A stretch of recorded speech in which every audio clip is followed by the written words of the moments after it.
lycée, j'étais plutôt attiré par tout ce qui était physique en général. J'ai toujours aimé être en extérieur, passionné par les volcans. Comme tous les petits garçons, j'étais attiré par les dinosaures. C'était cet aspect connecté au concret, au sol, qui m'a beaucoup plu. Je suis venue à la géotechnique par la géologie, ce qui était vraiment la matière qui me plaisait depuis toute petite. J'ai eu la chance de tomber sur un prof qui était passionné de mécanique des sols. La géotechnique, c'est l'association de l'ingénierie et de la géologie. On va adapter une structure humaine aux matériaux naturels qu'il y a sur place.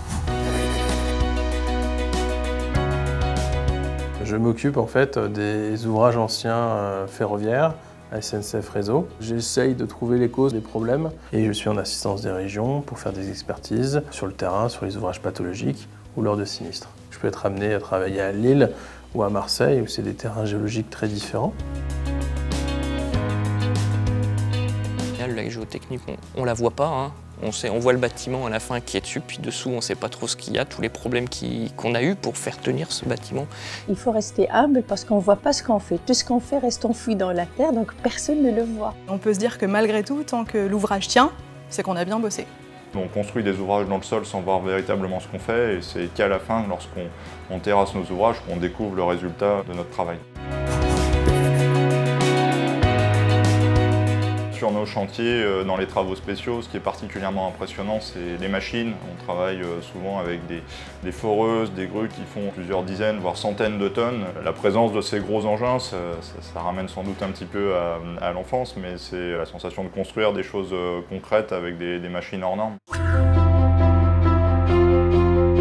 Notre métier est extrêmement divers, on travaille sur des projets très variés, on travaille sur des projets portuaires, on travaille sur des grands projets d'aménagement public comme des métros, des tramways. On ne fait jamais la même chose dans ce métier-là parce qu'on travaille sur un matériau naturel. Cette diversité fait qu'au quotidien, vous n'avez jamais l'impression de faire la même chose.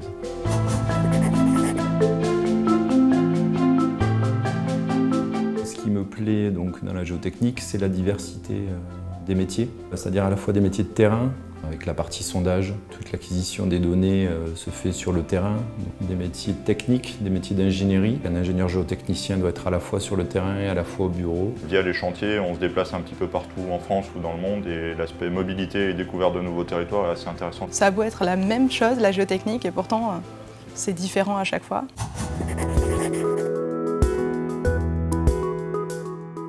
En ce moment, je travaille sur un pont suspendu au Chili, qui fait à peu près 2,5 km de long. Ce sera le plus grand pont suspendu d'Amérique latine. Je suis allée au Chili 3 fois 2 semaines, essentiellement pour suivre la campagne géotechnique. On a fait toutes les fondations de l'ouvrage et c'était super intéressant parce qu'il y a des volcans, des failles sismiques, il y a un courant super fort, il y a plein de contraintes. On travaille sur des ouvrages qui sont du coup challenging et assez audacieux, donc il faut trouver des solutions qui soient un peu innovantes et c'est un peu le projet de tous les défis. Pas de routine qui s'installe justement au quotidien. Chaque projet que l'on va étudier est unique.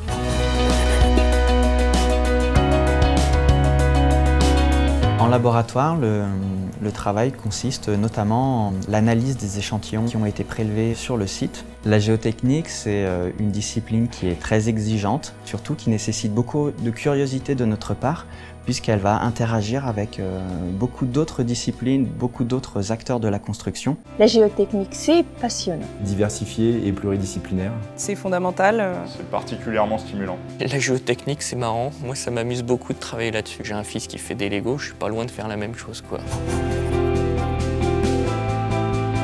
Je monte des campagnes expérimentales et je travaille plus précisément sur les interactions sol-structure avec un outil qui s'appelle la centrifuge géotechnique. On travaille sur des modèles réduits. Nos modèles réduits peuvent faire jusqu'à 2 tonnes. C'est des modèles réduits de sol avec des fondations dedans.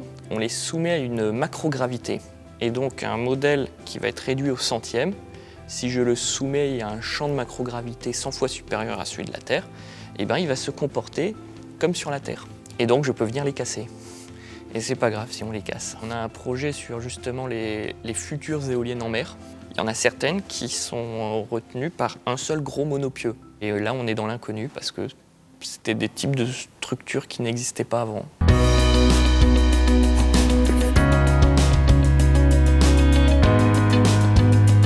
Je pense pense qu'il faut aimer travailler avec les gens. On ne peut pas faire ce travail tout seul, on apprend tous les jours.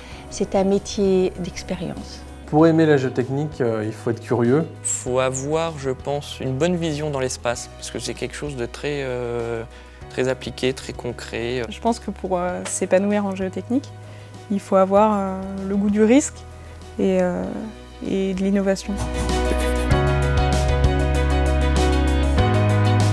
Là, actuellement, je travaille sur le chantier du Grand Paris Express, où je suis directement sur le chantier de la ligne 15 Sud, et je suis en charge du suivi géotechnique de la gare de Châtillon-Montrouge. Et c'est nous qui gérons les problèmes du quotidien, donc quand il se passe quelque chose, il faut pouvoir réagir tout de suite, d'où notre proximité avec le chantier. Il y a certaines gares qui vont jusqu'à 50 mètres de profondeur. C'est complètement hors norme par rapport à ce qu'on faisait à une époque. Il faut tout réinventer. Et là, on invente le métro du futur. Donc, c'est en train de devenir concret. Le métro est vraiment en train de se creuser. Et je me dis qu'un jour, j'aurai les pieds dans la gare sur lesquels j'ai travaillé pendant des années. Je me suis dit que tant qu'il y aurait des hommes pour construire des trucs, il y aurait besoin de géotechniciens pour que ça tienne.